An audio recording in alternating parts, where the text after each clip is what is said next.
I tend to refer to CRM problems, or the most common problem in CRM, as the Boston problem, sometimes also referred to as spaghetti. But basically, Boston was built without a central plan and ended up as sort of a city that's very confusing to drive around in, because everything was built in order to solve an expedient problem, without having a central architecture or a set of guidelines. So, for example, when I first went to Boston, I drove up and down Charles Street for 20 minutes trying to find my hotel. This is before the days of everyone having Google Maps on their phone. I drove up and down Charles Street, finally went to a gas station and asked someone where I could find my hotel. And he said it was on Charles Street. I said, I've been driving on Charles Street. He said, oh, it's the other Charles Street, 2 blocks down that way.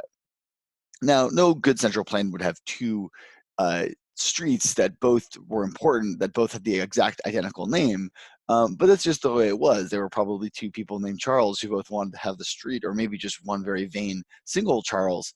But regardless, you ended up with a situation which is very confusing to navigate, wastes a lot of time, and it's because people are solving the expedient problem instead of sort of having a general central architecture.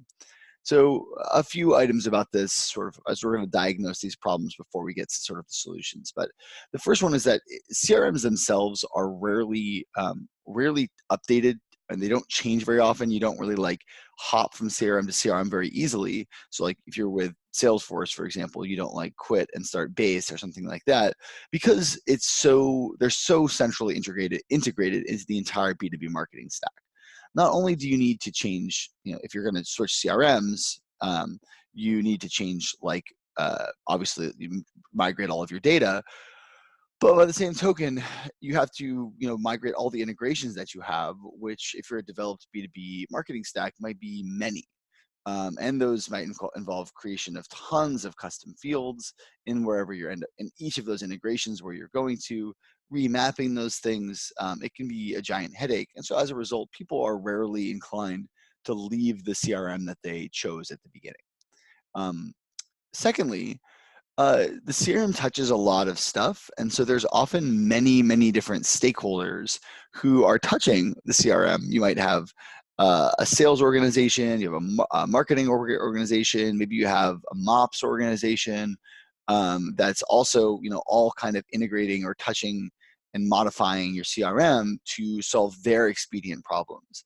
But because there's imperfect communication, you might have the marketing team creates a field called, let's say, attribution original content, and then the marketing operations team starts a field called attribution original, or attribution original dash content.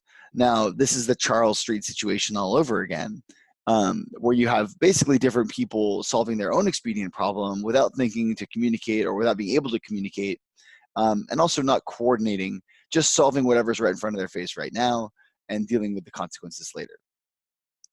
Generally, people who are doing the architecture of a CRM don't have the full picture, and probably both, also don't have a super deep understanding of the technology itself, and so as a result, they just kind of operate in their lane, which is generally not a great way to run a CRM, especially if people are making modifications.